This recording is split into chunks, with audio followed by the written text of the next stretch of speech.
everyone. Good evening. Um, if you haven't already found a seat, there are a few back here. You can squeeze in the booths. My name is Olivia. I work at Or Books.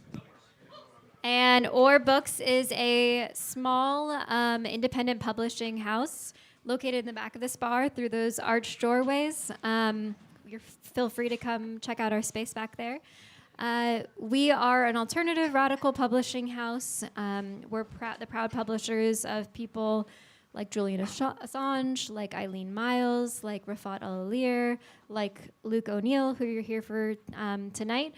People that are interested in pushing up against the mainstream narrative, telling stories, fictional and non-fictional, that are different. And tonight we're launching Luke's new book called We Had It Coming. Luke is a long-time Or author, long enough that I'm going to pull up all of the titles that he's written for us. So they include A Creature Wanting Form, Lockdown in Hell World, and Welcome to Hell World. All four of these books are up there. If you'd like to purchase them after the event, Luke will be signing copies as well. And tonight, Luke's invited a roster of amazing other writers who will be reading for you. He'll introduce each one of them, and then he'll also be reading from his work himself. So if I could have Luke come up, that'd be great.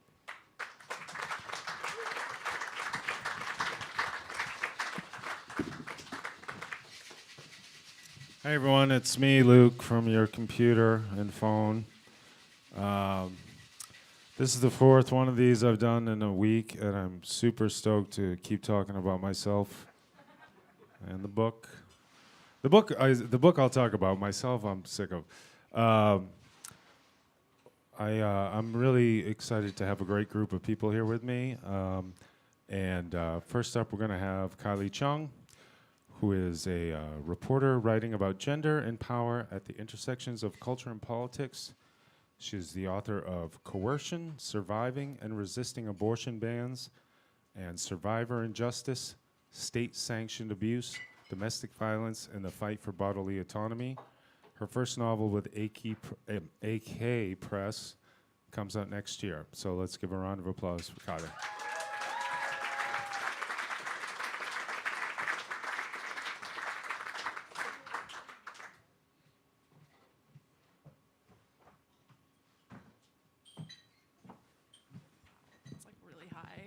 Okay.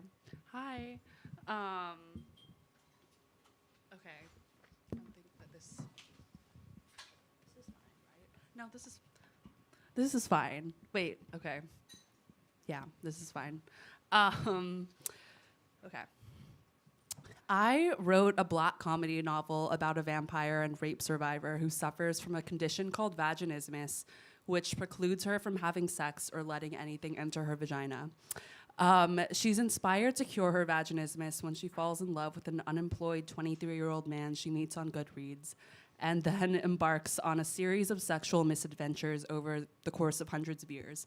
I'm reading some parts I pulled from it. Letterboxd is a relatively new invention, new relative to my 800-something years of life without end. I enjoy it enough now and then, but I think most, if not all, users should be banned except for me. Every day, I read a new review that tempts me to hunt down the user and drink their blood, sap their life, empty their veins, not even because I'm hungry, but because I want to kill them and make them suffer for being so insufferable. I log a 4-star review for my rewatch of Romeo and Juliet, 1996. Why did all our high school English teachers make us watch this garbage, ponders one of the most recent 1-star reviews of the film. I go to the user's profile, @ToxicFilmBro420. The bio just reads Dallas. I'm tempted to fly out to him. I'm tempted to feast. Before Romeo and Juliet, my last logged film was Twilight, 2008. 3 stars. I could do that, haha, I wrote, and I could do most of it. The flying through trees might get dicey, though, but pretty much just that. User @Robert Pattinson's Cumrag replied to my review, no, you couldn't. My 2-star review of Abraham Lincoln Vampire Hunter, 2012. I hope this doesn't happen to me, LOL.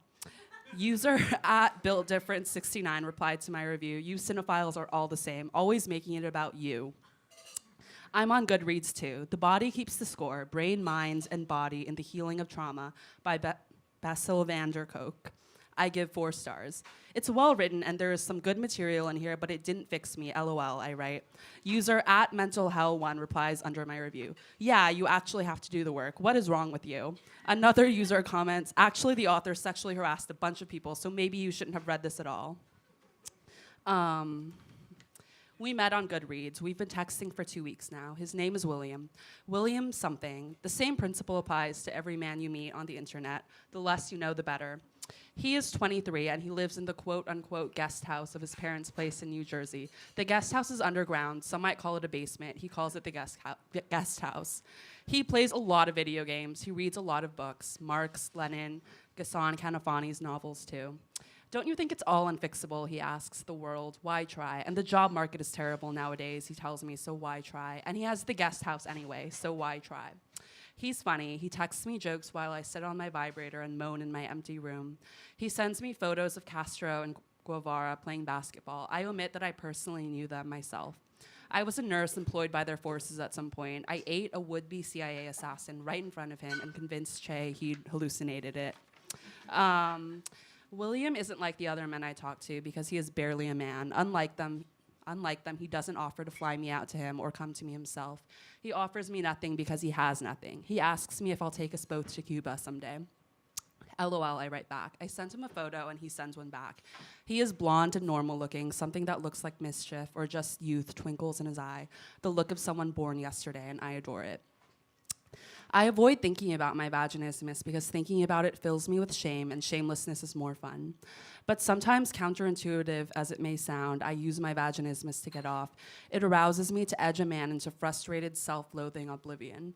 If he's an asshole, all the more pleasurable for me to make him think it's his fault he can't fuck me, when it isn't his fault at all, plunging him into a hyper-reality of insecurity and self-blame. Gaslighting, I think, is what that's called. A week or so ago, I had my fun with some political consultant. His claim to fame was electing the Hope president who predictably wound up drone-striking hospitals and weddings. He's lost every campaign in the 2 decades since, and it's everyone's fault, namely the voters who object to drone-striking hospitals and weddings, but his own. The consultant was handsome but annoying, which I guess was to be expected. We kissed and touched and groped one another for hours in the darkness of his Williamsburg penthouse, lavishly decorated in ugly designer furniture.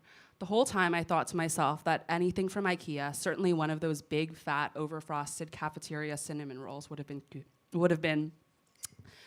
cuter. I might have enjoyed some of our touching, at least a single second of it, maybe, if even a single second of it had been about me or about him, or about pleasure for the sake of pleasure and not just next. If even a single second of it had been anything but him unaggressively trying to remove my underwear, armed with the surgical precision of a seasoned veteran at dodging allegations. If even a single second of it had been anything but him unaggressively trying to fuck me, to put something inside me, win the game, win something, perhaps to compensate for not winning an election in decades. Finally, I let him remove my underwear, revealed my cunt to him. It's surface only, not to touch, not to fuck, but to worship and eat, and I let him assume he might be rewarded for doing so. I let him try and fuck me, but only after coming on his face, messy and deliberately disrespectful. And when he tried to fuck me afterward, he found only my wall. He was met only with my body's physical repulsion, rejection. He became more and more unnerved, couldn't stay hard, couldn't get hard. Fuck, he yelled. I should go, I told him. I went home, lay on top of my vibrator, pictured the rage in his eyes, the contortions of his face, feral and helpless. I laughed and came again. By my 3rd week of texting William, I decide that I must be in love with him, and through love, I am a changed woman. I decide to fix myself, to undergo an experimental procedure that might give me the ability to fuck him. The night before the procedure to cure my vaginismus, I lie in bed and try to visualize worst-case scenarios. William sends me a text that reads in the tone of a naughty, greedy child, the kind that deserves coal on Christmas morning. He insists on seeing my breasts. He is the reason I'm doing this at all, or at least I thought he was, but in this moment I am mildly annoyed with him. Annoyed or not, I oblige him anyway. He sends back a photo of his hands painted over in a coat of distinctly white semen. I thumbs up react to the image and turn off my notifications. I set 7 morning alarms with 3-minute intervals of within 3-minute intervals of each other. I tuck my phone under my pillow. To relax, I go back to catastrophizing. The worst I can come up with is that they break my vagina somehow. Break it even worse, that is. But I don't know enough about my vagina to come up with specific such ways that they might break it. I think about them killing me, putting me under, driving a stake through my heart while I sleep, but I find some relief in the visual. It tastes more like fantasy than catastrophe in my mouth when I sit with it for long enough. After all, I never asked to live forever. Okay, thank you.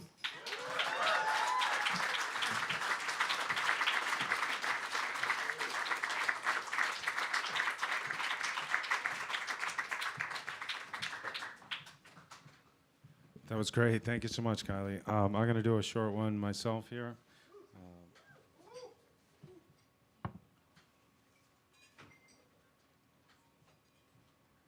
Okay.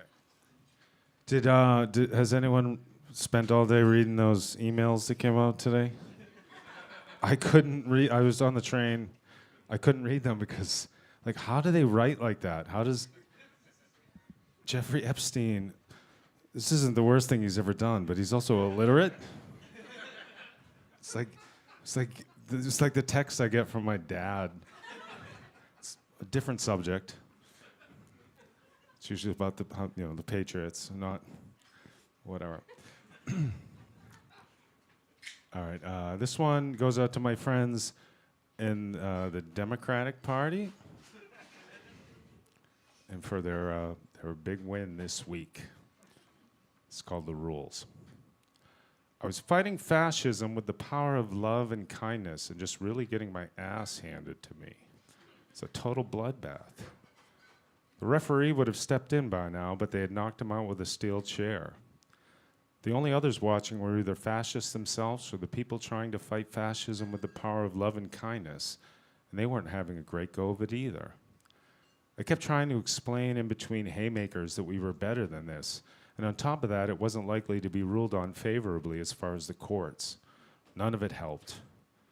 I was on my knees now, bleeding profusely from the mouth and nose. It spilled out of me onto the snow in a pattern that, if you sort of squinted at it from the right vantage, looked like a cartoon heart. See that? I pointed. Look how beautiful the world can be, I tried to say through my broken teeth. All right, well, now he was pulling out a gun. I didn't know we were allowed to do that. Thank you.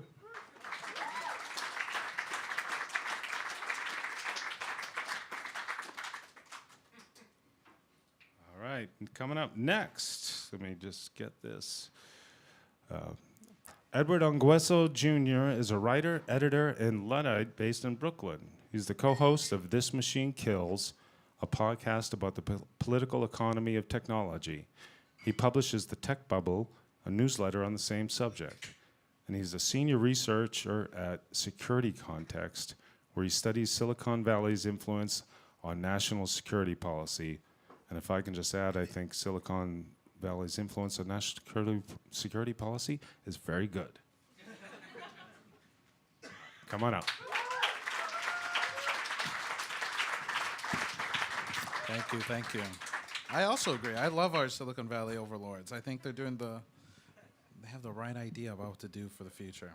So I'm gonna be most of the pieces I do for readings are experiments when I get stuck with something in a novel that I've been working on, and so this is an experiment trying to deconstruct something I really like or get taken by, and then build it back again to fit in the novel. So I'll read that now. The man known as X was a creature of the coming deluge.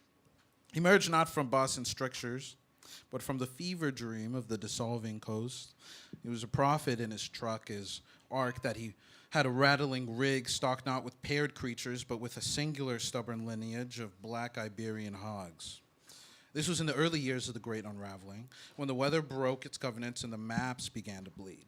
X, who had read the paleoclimate theta like scripture, saw the pattern in the chaos. He turned his back on the frantic, girding cities and pointed his rig inland toward the last high ground, a pilgrim in reverse. His exodus was a baptism in a torrential rain. They drove into the heart of the storm, a wall of water so dense it sculpted the world anew, erased hills and forests and any sort of imprint of the memory of him and fellow man walking along roads that crisscross the valley here into the next. Inside the cab, the air was a shared breath, a warm, wet pocket of life. The wipers were useless, better a metronome against a flood, and progress was measured not in miles, but in low guttural complaints of the hogs in the trailer behind them, in the steadfast shudder of the engine, and the occasional pressure of his companion's shoulder against his own in the dark. It was a blindness that forced a deeper sight. He thought of Noah, not the serene patriarch of children's books, but a man sealed in pitch and grief, listening to the world die against his hull. Did he, in the profound dark of the hold, smelling the fear of his cargo, ever doubt that he would be saved? Did he glimpse in the mind's eye the barren peak they would someday beach upon and question if the ghost of a world was worth the drowning of this one? X came to understand his hogs in that journey. He admired their stoicism. He admired their ability to root for comfort in a moving, shuddering world. They were lessons to be present, a faith that asked no questions, to deliver them at last to some stark, sterilized confinement in the alleyway of this genomic stockpile, a new market, a bazaar that had grown, spiraling in a city over. He had shepherded them through God's flood only to hand them over to man's machine. And so he began to dream of one hog that one day when they were being unloaded in that alleyway would bustle forth in bristled, defiant form and vanish into the drowned timber, a living seed for a world that would need to be wild again. He eventually set his thoughts down in a series of transmissions, sermons from the hold. They flickered through the dark net, ghostly and subversive. He spoke of the passed over, the ones for whom there was no fortress being built, and argued that their salvation lay not in fighting the water, but in learning to sail upon it. He called for a great dispersal upon the waves, for communities afloat, unmoored from the corpse of the continent, and he preached the terrible, necessary faith of the ark builder, a trust in the collective breath in the dark, a covenant made not with the saving God, but with the fellow creatures trapped in some precarious vessel. It was a holiness found not in election, but in shared condition, being left behind, having been left behind for a world that was no longer there. And the architects of this new order, busy building their sealed citadels and plateaus that stretched across Colorado, did not take kindly to this. And his heresy, they said, was not against the God, but against their grim, pragmatic future. How he avoided a quiet disappearance is a mystery woven from chance and loyalty of broken men strewn across the valley. But his exile was final and quiet. They pushed him into the desiccated heart of the continent, to a town slowly silting with dust, a place where the great fear was the absence of the very thing that had defined him. And from this new aridity, he watched the coastal consummation that he had foretold. The question that haunted him in the rain remained, was history going to end up as a linear arc, where the past was pregnant with some future? Or was there something else that would lurch from the void? And was there something else lurching from each moment in that void? A randomness, a grace, a terror that made a mockery of the prophecy that he had gone about the ghost spewing. Was he the possible world that we failed to become? Suppose his watery creed had found a harbor in those final frantic years. Might we have chosen a different kind of courage, one of fluid adaptation instead of rigid defense? Might we have found a grace in letting go and a purpose in building something other than walls? Such are the currents that flow through him and also through his descendant, sitting there somewhere in a dried riverbed along some forgotten corner of the Nile River, a young woman who now guides the old man through the twilight of his dust-choked town. She watches him, his eyes still fixed on some distant internal horizon, and wonders if there had been a moment after the certainties dissolved and before the new dogmas hardened where everything was possible, where there had been some point, some door that could have been opened to an opportunity to begin again, without the chosen, without the passed over, without the left behind, without the weight of a single sinking shore. And as she takes his arm, feeling the fragile bird bone of it beneath his coat, she does not know if he is drifting, or she does not know if he's finally letting her lead him to a country that only he and he alone can see.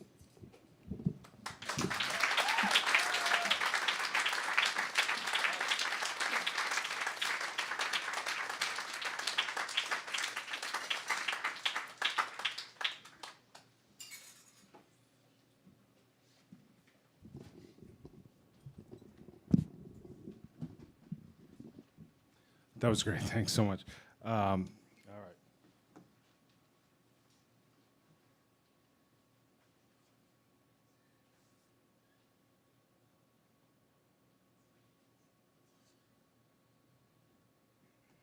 I'll do another quick one.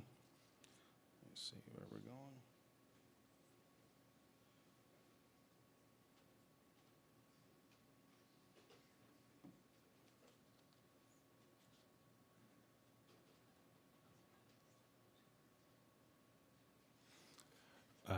Okay, this one is. Well, there's a thing I've been saying. So this is, like I said, I've been doing a bunch of these this week, and this is something I've been saying before everyone, and I think we can all agree on all of this. I just want to say, fuck ICE, fuck Trump, fuck AI, free Palestine, protect trans kids, and go New England Patriots. The fuck? This is my book party. Drake May, baby. All right. This one's about AI. The point of all of this, the most illiterate fascists alive were gassing themselves up because the computer had gotten some small degree better at producing dog shit that had the general production values of a circa 2004 video game cutscene, delighting in the approach of a spiritually and culturally dead future devoid of art and meaning. You do have to admit that a new Narcos season starring Brad Pitt and Mr. Beast and Jason Kelsey sounds pretty sick, though. There's only one flaw I can see in this supposed AI-generated future of seven-fingered bikini babes with death behind their eyes and photorealistic Family Guy pornos. I don't understand where they think their personalized sense of aesthetics they plan to input into the computer is going to come from down the line when all human artists have been driven out of business. If you want something perfectly tailored one-to-one to your own taste, meant solely for you to experience alone, you can already do that just by sitting there and thinking about it, buddy. Skip the middleman of the computer. It's just going to put it back into your brain anyway. It's like puking food up just to eat it again. Imagine a dog. Fewer paws than that. A real dog. Like my books or don't, not my problem, but I cannot tell you how many hours every day for a year or more I spend, for example, moving the word that around in a sentence over and over again, trying to land the perfect percussion of it. Is this inefficient? Yes. It's also the whole point of it. The drums have to be tuned. This probably applies to all of you, people in possession of human souls who have at least on occasion felt the divine in a work of art. Everything I write myself and everything I love to read or listen to or watch has one bedrock component to it, which is this. Jesus Christ, I am alive right now, and you are alive right now, and someday we will not be. But for the duration of this, we are both stupidly and beautifully alive. Please bear witness to my humanity and take some small portion of it for yourself. Return the favor to someone else later when you can. Thank you.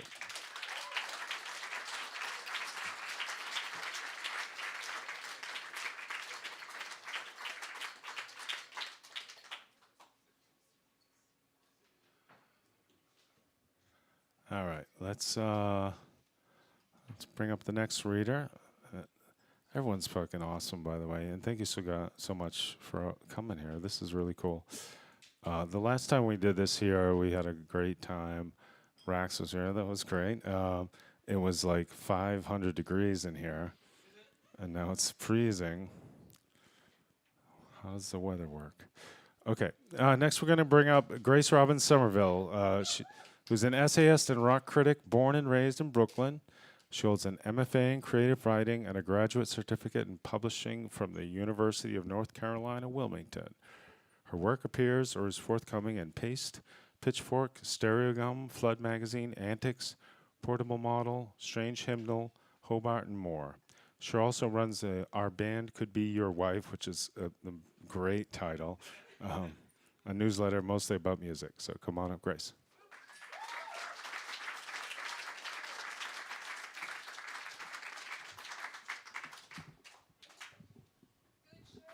Thank you. I swear this happens to me at every reading. Thank you. Hi. Thank you to Luke for having me. I wanted to read from the beginning of an essay about growing up in post 9/11 New York and music discovery and unearned nostalgia and basically all the shit I write about all the time. The era of music that defined my coming of age in the city was already passé by the time I came scavenging through the rubble of a recently bygone era via Spotify's then new algorithm, or my Tumblr dashboard, or themed playlists on 8-Tracks and Rookie. Even earlier, I'd found the songs through free download codes on pick of the week cards at the Starbucks counter, or flashing across the screen at the end of Gossip Girl episodes I was definitely too young to be watching as a 4th grader, or even earlier when my sister would illegally download music to our iTunes library using LimeWire and YouTube to MP3. Not understanding how piracy laws or police surveillance worked, I would stand in the hallway outside our shared bedroom, refusing to enter because I was convinced that at any minute the cops would bust down the door of our family's Prospect Heights apartment, find me standing over my sister's shoulder as she was ripping LCD Sound System songs from the World Wide Web, and haul us both off to the big house. LCD Sound System's frontman James Murphy would have scoffed at the two of us. There's a scene in the documentary adaptation of Lizzie Goodman's oral history, Meet Me in the Bathroom, in which Murphy has a freak out upon learning about the existence of Napster. What was his knowledge of bands like Can and Liquid Liquid worth if all his rare records were now at the fingertips of any idiot with a computer? His 30-plus years of DJing and crate digging and taste curation all reduced to nothing. It's what prompted Murphy to write and release LCD Sound System's 8-minute debut single, Losing My Edge, one Gen Xer's lament about falling out of vogue and having his niche area of expertise become democratized and, in his view, cheapened by the immediacy of the internet. You could make a version of Losing My Edge for every generation, swapping out names of artists and the soon-to-be obsolete technologies used to discover them. The fear of falling out of style, of your own cultural savvy becoming obsolete, is timeless, as is the experience of wallowing in nostalgia for something you weren't even there to claim in the first place. Murphy knows he's just as guilty as the new generation he's dissing. On the song On Repeat, he admits that the spoiled brats he claims to hate are the same people buying tickets to his shows. He's not just poking fun at them, but also at the curmudgeon he can feel himself becoming. James Murphy's dreaded kids coming up from behind and their borrowed nostalgia from the unremembered 80s are older than me. My nostalgia is not just borrowed from the unremembered 80s, but also the unremembered 90s and the somewhat remembered 2000s. I was born in 98, too late to be cognizant for the turn of the millennium, just in time to suck on the silver spoon of the Y2K alt-rock revivalists, pirated by my big sister, to sit atop our throne of stolen treasure. When it came to my sister's acts of piracy, my caution in the face of her relative recklessness was a bit of a role reversal. Normally, she was the responsible rule follower, a straight-A student and a goody two-shoes who set a standard that I, the restless baby of the family who was constantly getting into trouble, could never live up to. But on those auspicious afternoons, I watched as my preteen sister, illuminated by the glow of a clunky white MacBook, committed a rare act of mundane rebellion by siphoning the coolest capital I indie rock that the capital I internet had to offer, while I waited on the other side of the threshold to be blessed with hand-me-down cool. And I was never as cool and never will be as cool as the version of myself that existed in my head when I was 12 years old on the B-72, lime green student Metro card in one hand, purple iPod Nano in the other, mainlining the first two Strokes albums into my ears. Even though my sister put me on to them, the Strokes were the first band that truly felt like they were mine. Their music felt deeply teenage, or when I was anxiously approaching my teenage years, it felt like the version of teenhood that loomed in my imagination. My entire childhood, I'd idolized teenagers who, to me, were cool simply by virtue of their age. I consumed teen movies and TV shows with gluttonous vigor. I spent hours in the 7th Avenue Barnes & Noble reading Bop, 17, Teen People, Teen Vogue, J14, and Tiger Beat in preparation for when I would become those magazines' target demographic. I would try to eavesdrop on groups of teenagers in public, take mental notes on what they were wearing and saying. I respected random high schoolers on the bus or in a coffee shop more than I respected any adult I knew. No matter how boring grade school was or how cruel the bullies were, I was convinced that once I was old enough to gain entry into the not-so-secret society of teendom, life would suddenly be glamorous and exciting all the time. When I first heard the opening chords of 1251, I believed that's how being a teenager would sound. At around 9, I was starting to recognize the more adult subject matter in the music I listened to, but was still green enough to be shocked by it, instinctively wondering, is this allowed whenever whenever a singer used the word fuck in a song? Julian Casablancas didn't give a fuck whether or not he was allowed to say fuck in a song. When he said fuck going to that party, before raising a proverbial eyebrow at the mention of his date's parents being out of town, it was enough to make me, a kid who'd only ever been to the kind of parties where the lights stay on unless you're blowing out birthday candles, wonder what was so exciting that it was worth missing the kinds of parties that Julian got invited to all the time. The world of adolescence and post-adolescence was defined in my imagination by what I didn't yet know about it, by the things that intrigued me simply because people older than me and their TV shows and movies and music insisted through repeated heavy-handed implication how fun they were. I knew that people took their clothes off and got into bed together, but I didn't know the mechanics of what happened after that or what made it feel good. I knew that drugs and alcohol did something to your brain and body that made you loud and stupid, but I didn't know how that happened or why people liked it so much. I knew there was a reason why some girl was asking Julian to meet her in the bathroom, but I didn't know what they were doing in there. It all seemed like those iPod commercials, the ones with the dancing shadow people splashed across neon-colored backgrounds, their good times undefined and untouchable. Thank you.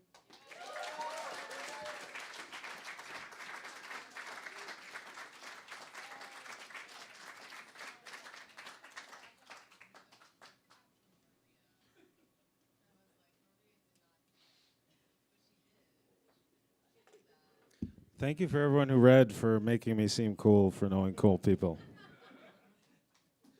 That didn't happen.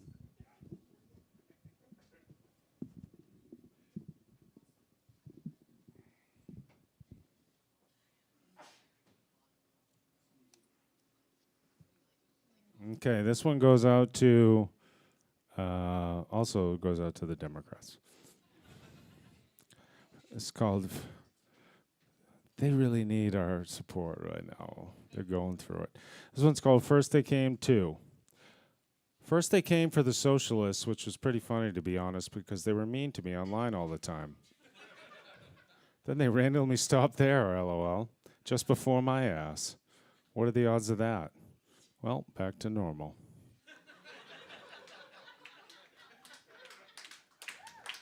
You get it. You get it.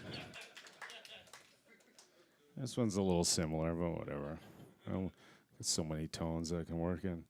This one's called The Hunger, and this one goes out to my trans friends. Or, okay, I guess, or the Democrats again. It's called The Hunger. Okay. We just got back from stringing up I can't say the words. We just got back from stringing up our weakest friend in the middle of the town square for the vampires to feast on overnight. No one liked the actual doing of it when it came to doing it, I'll say that. But the past is the past. Time now to hunker down inside and wait for them to leave us alone for good. Figure out tomorrow what to do with all these surplus wooden crosses. Thank you.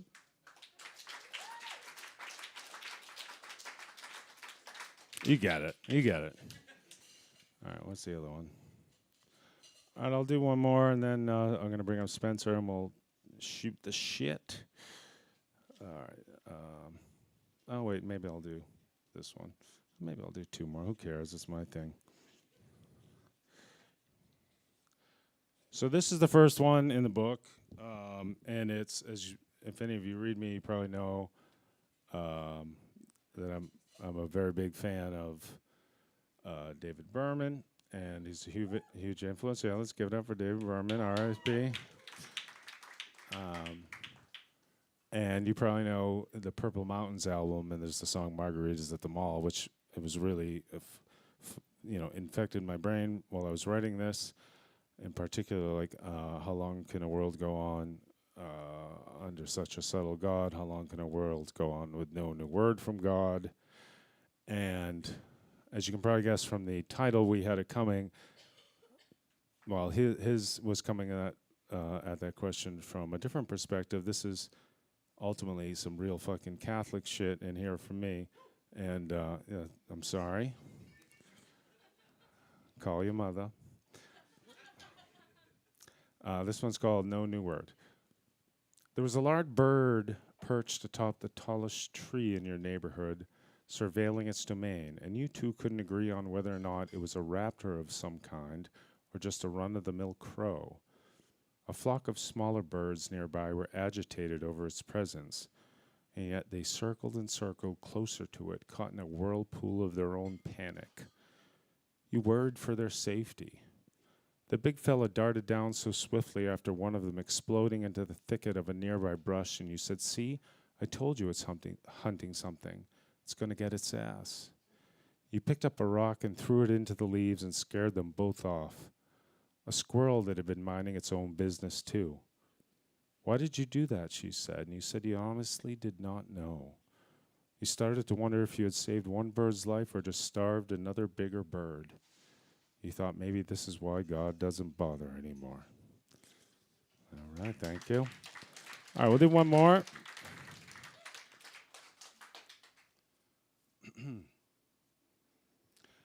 This one's called Believing You Will Receive.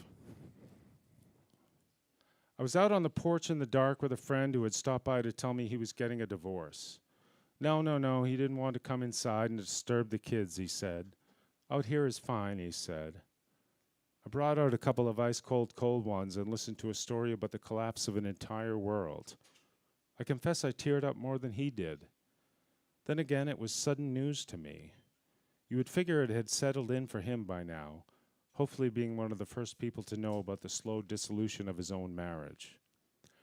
A person can become accustomed to almost any kind of pain. Novelty is pain's cruelest device.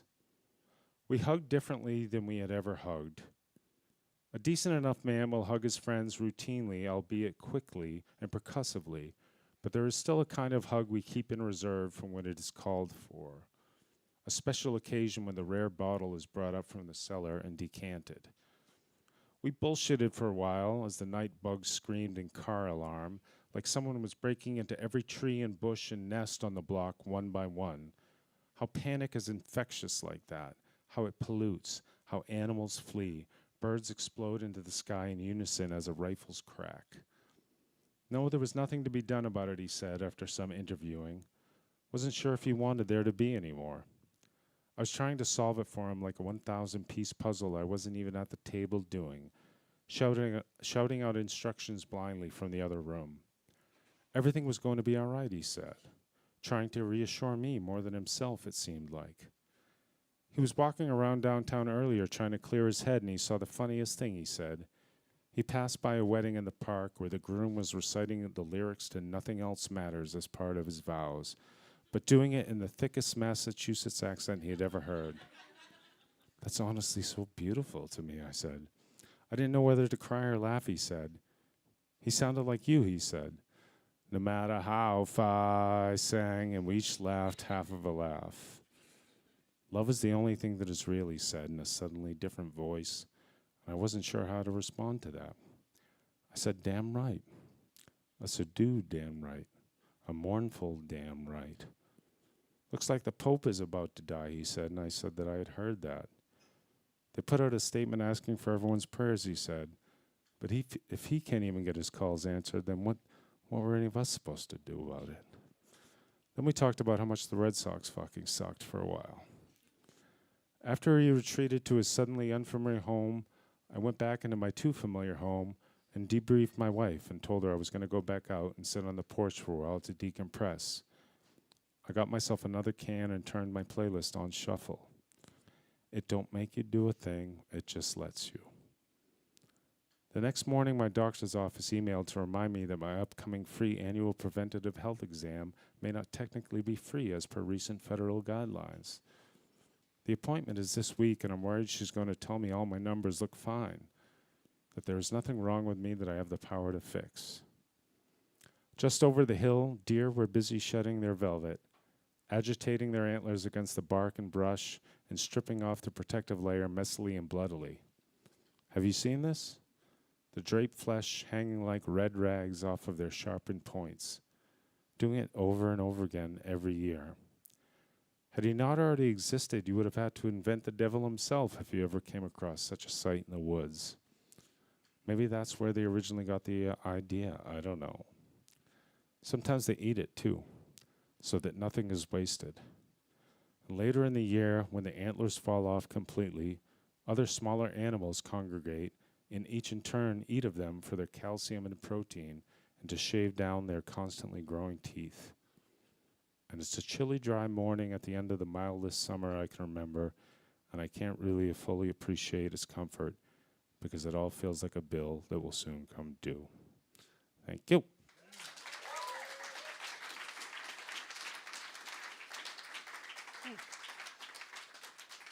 Okay, now we're going to shoot the shit a little bit real quick with Spencer, and let me just bring up his bio, and it's a good one. Spencer Ackerman, Pulitzer Prize and National Magazine Award winning reporter, is the author, he thinks he's better than me, is the author of Reign of Terror, How the 9/11 Error Destabilized America and Produced Trump. He's a contributor, Zateo, how do you say that? Zateo, and writer of Iron Man for Marvel Comics. Ackerman's second book, The Torture and Redemption of Majid Khan, will be published next year by Penguin.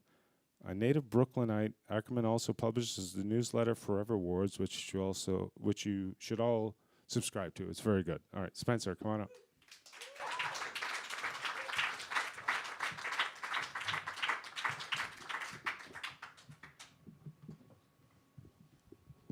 Hi. For the record, it's not that I think I'm better than Luke, it's ring culture. I just have them. This is a really fantastic book. Thank you. Congratulations. I spent so much time reading this and also very reassured by what I picked and what you read, because now I don't have to do a lot of rereading of this. But who's ready to talk about writerly craft? Let's get into it. I really want to do that. And thank you. I know no one wants to go to a book reading, but I don't know what you just said, but I said I know no one wants to go to a book reading. Yeah, okay. Talk about tuning the drums. I think, when you read that section about how you're going to spend so much of your day shifting the that in the sentence again and again, I think anyone who writes for a living or just who writes compulsively is going to stop and obsess over that one. Yeah, the thing about my stories is, if you've read them, I don't really care about plot. I don't really care about character. Nothing too much happens. Most of them is a guy who seems like he got a concussion from his phone, walks around and looks at nature. And so, and that's not how you sell a lot of books. Sorry to Colin. But what I really want to do is I want it to be a tone, and I want it to be a feeling, and I really just care about the flow of the language more than anything else. And it's not necessarily don't really suit themselves to be read out loud, as you may have heard. A thing I've heard this past week, people have come up to me and they said, I had to read these stories a couple times, and they sort of teach you how to read them. Yeah. And that's exactly what I have in mind. Like, you're supposed to read, like, what the fuck? And then you're supposed to go back and read it again. And this has gone back through all of my books. People was like, oh, it took me a while to get used to the style. It's a little strange, but after a while you just sort of settle into the flow. And so that's what that moving of the percussive notes, people say poetry is music. It's not. I don't really believe that. But it takes a lot from music, and once you hear a song, it teaches you how to listen to it, and that's basically what I'm trying to do. I was surprised to hear you say that you don't necessarily read out loud. So if you're not doing that to get the rhythm of it, how are you tuning the drums? I I go over and over again in my head, and there's a couple different. It's like quality testing. You know, I'll write it in the morning sober, and then I'll write in the evening drunk, and then before bed I'll be stoned and I'll read it again. And The it's writer's liturgy. right. And it's like how they stress test a car or something. You know, they put the fucking wind and the rain on it. And because I feel like that's how people are going to read it, so I want to be able to get at it from every angle, you know? Well, just to keep on it, because your style is the first thing that people encounter about it, I wondered what the origins of that was. Was it how you had just sort of always written, and then when you have to do professional writing, that gets hit out of you in such a way where you want to write for yourself in that voice more? Did it come through a more deliberate cultivation? Yeah, that was how I originally started to write when I was like a young shithead. I went to do an MFA, and I didn't finish it because I get quit or fired from every single thing I've ever done in my life. But that's what I was doing, in the early 2000s. And then I had to, like back in the early 2000s, and you know this, you could still make a living as a journalist. You could not make a living. Deceptively so. Right. You could not make a living as a poet, even then, like 25 years ago. And that's what I wanted to be. But I was like, oh, fuck, I got to pay rent. And so I was like, I guess I'll be a journalist, which is a disreputable profession for con men and shitheads. We'll get there. We'll get there. There's a whole thing. Yeah. So then I had to do the whole thing, and then working for newspapers and magazines and shit like that. And they don't really let you write stream of consciousness bullshit in the Boston Globe. I tried, believe me. So then eventually, like 7 years ago, when I started the Welcome to Hell World newsletter, I was like, my thing was, I'm just going to do the opposite of everything that they ever told me that I couldn't do. And it seemed to work out, and people seemed to have liked it. Did you have to discipline yourself for it first to start hearing it, or was that just simply Yeah, the if way you read the inspired? first Welcome to Hell World book, and I'm very sorry, there are a bunch of commas in it. Well, it takes a while to develop. I know. And so it took a while to get into the flow, and now it's just second nature. And every now and again, like sometimes for like Flaming Hydra, shout out Flaming Hydra, if anyone's, that's right. And everyone should subscribe to Flaming Hydra, this writer-owned collective that a bunch of us here are doing. So every now and again I have to write something normal, and it takes, it kind of, it's not like riding a bike. It's like riding a fucked up weird bike, that you don't, that has a flat tire, but I can do it, Well, I wanted to ask in part because I think you uniquely have captured what the kind of brain poisoning that I'm sure everyone who's here experiences in just Let's like hear for brain stunningly- poisoning, everyone. Yeah. Who's got it? Who's got it? We love to feel bad. Yeah, well, I mean, you write it in such a compelling timbre that I wanted to ask you how you manifested it, how it might have changed for this collection specifically, because I felt with this that I don't know if it's a more straightforward collection than your last one, or if I'm just more accustomed to the style, or if you were going for something kind of deliberately in a different direction, or what? So the last one, A Creature Wanting Form, which I love very much, and the jury's out on which one is better yet. I should probably say this one's better. But that one had a lot more weird fiction, horror, sci-fi elements to it. This has some of that.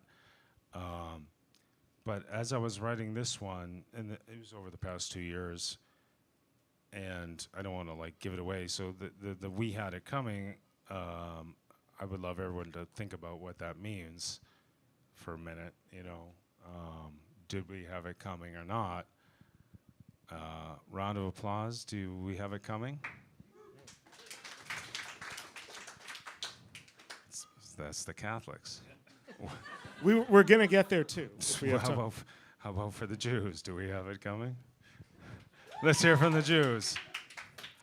It's But but just this past 2 years, just not that there's ever a lack of suffering and misery going on, but I just was really attuned to what's been going on the past couple of years, and I felt like this one is more rooted in like in the real world. This one definitely felt to me like you reach a kind of end of the page that's the sort of membrane of reality in Hellworld, and like we're in a Cronenberg-like fashion. Yeah. Like surpassing it through, but still with the subject matter, and that's where I wanted to go next.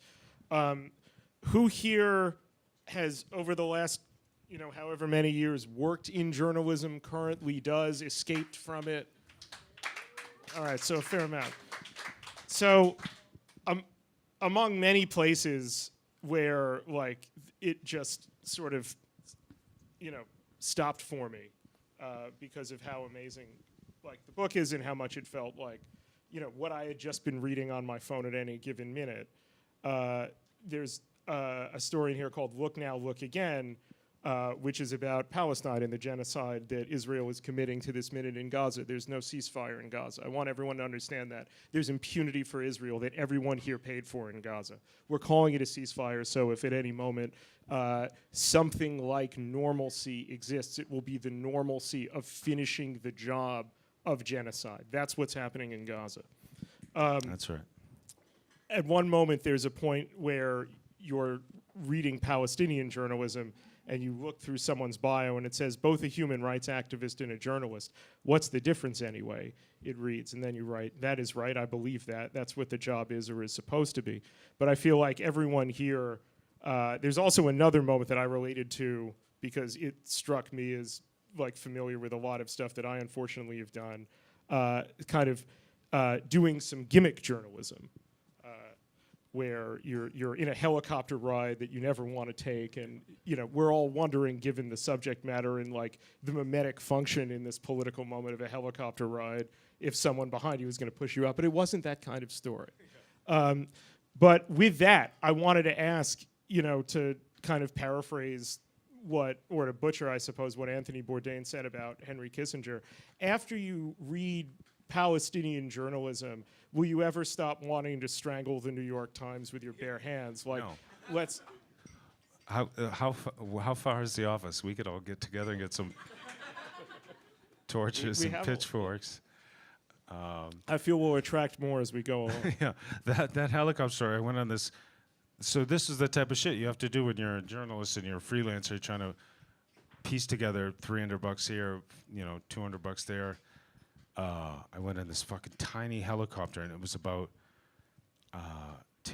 where I live. I moved to the suburbs of Boston a few years ago, and I live up by Concord, which you might know from Lincoln and Concord and the shot around the world and all that shit. And that gives me a lot of pride because I love America. But there was a helicopter tour, and you were gonna follow Paul Revere's ride, and I went into it. And I was thinking, I think I was doing it for like Amtrak magazine or something. They paid well. I remember They paid did. well. They paid like $1 or $2 a word at the time. And the guy, if you've read the book, I don't know, the pilot was a fucking British pilot. And I was like, this doesn't seem right. You shouldn't be giving this tour. I was like, this is like Derek Jeter giving you a tour of Fenway Park,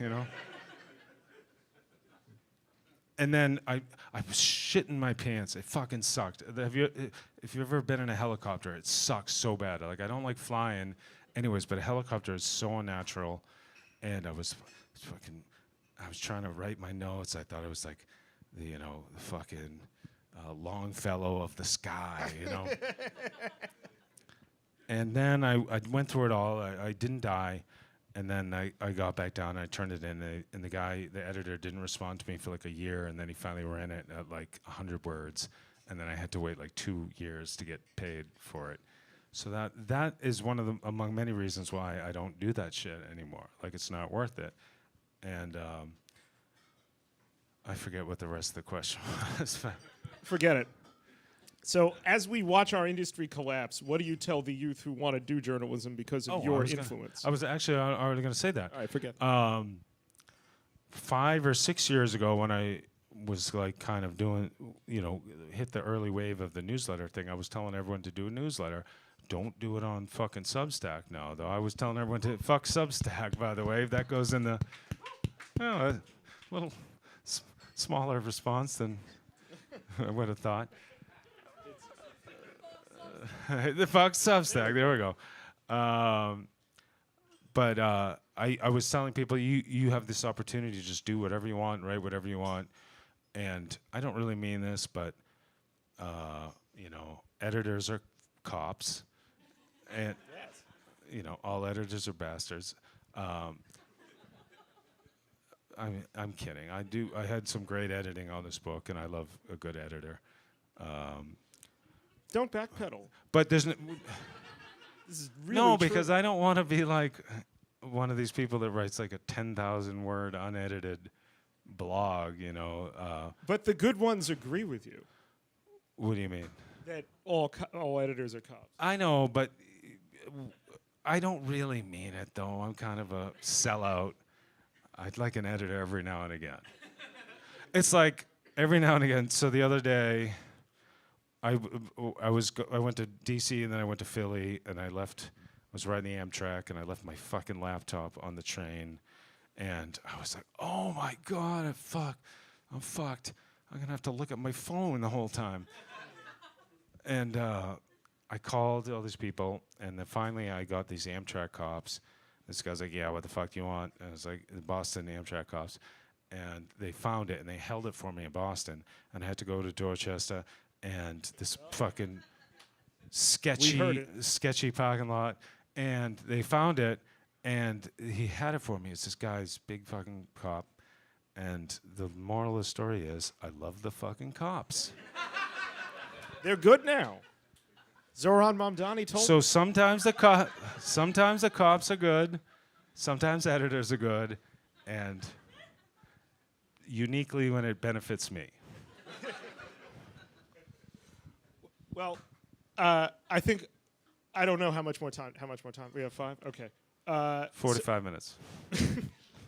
There are so many let's just get to the Catholicism of it all that I'll just racially profile you for. Yeah. This really is. I'm so glad you said that in your talk. This is an extremely Catholic book. There's one of these lines that also. My name is Luke O'Neill from Massachusetts. But just like, listen to this. Sometimes I feel like I was born with all of the regret I was meant to have gradually accumulated over the course of my entire life, already fully loaded into my software from day one. A WeTransfer file someone dropped into my crib when my mother wasn't looking, and my fat little baby finger downloaded it. There's the violent transubstantiation you write about that is in one called This Is My Blood, which is about the application of American armament to creating the ex post facto righteous kill.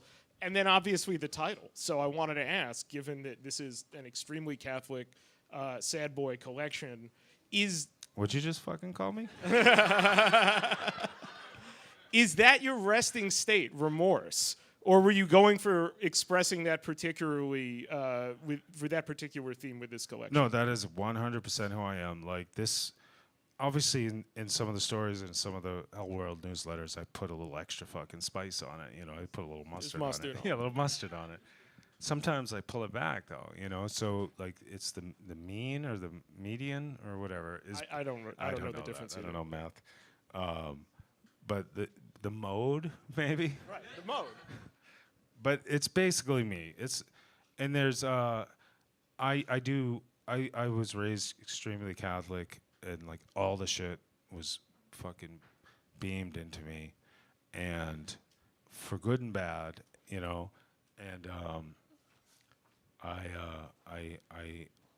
you can't. It's hard to break free, and I'm sure that plays in many different religions. The shit that you can't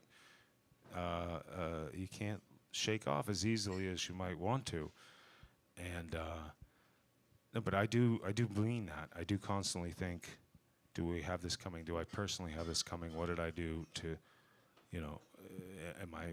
do I live in hell? What's called welcome to hell world, and you know, so I do believe that. I don't necessarily believe in all the bullshit, but yeah, I kind of do at the same time, you know. Yeah, it is necessary in a quantum state to keep yourself sort of rooted enough in recognizing how evil and seemingly insurmountable it is, with also, I think, reconciling yourself to the fact that, like, as long as we build toward something that isn't this, I don't have to live to see it. Right. Like, I have children and I want them to live to see it and beyond, and like feel proud looking back upon Right. that, like, someone laid a brick for them to get there.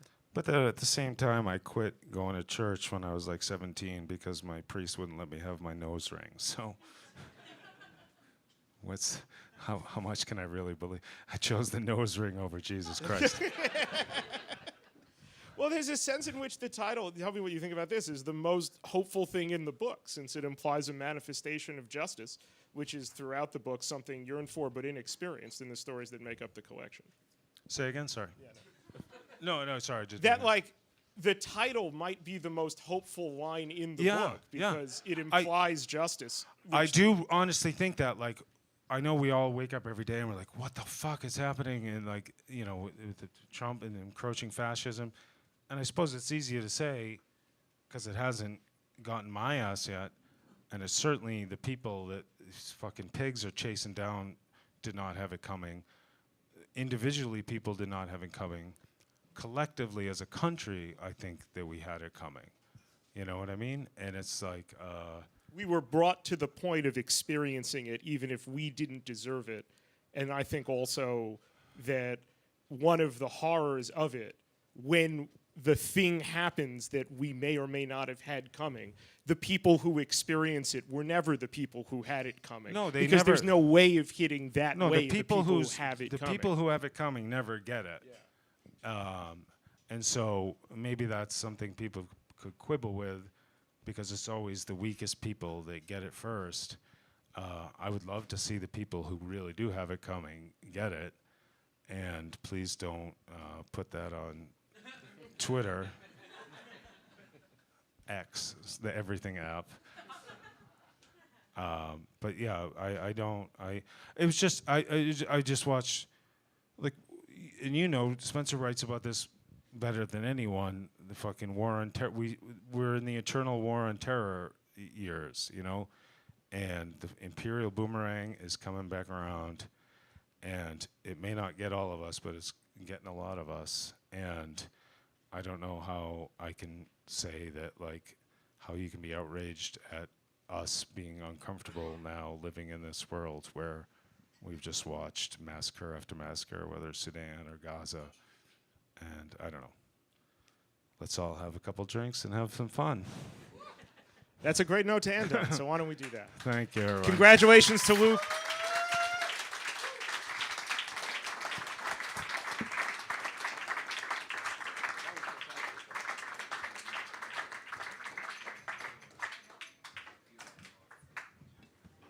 All right, so feel free to stick around. I'm going to have Luke just hang out by this stage here if you want to get any of your books signed. We're selling them up at the front. Thanks so much.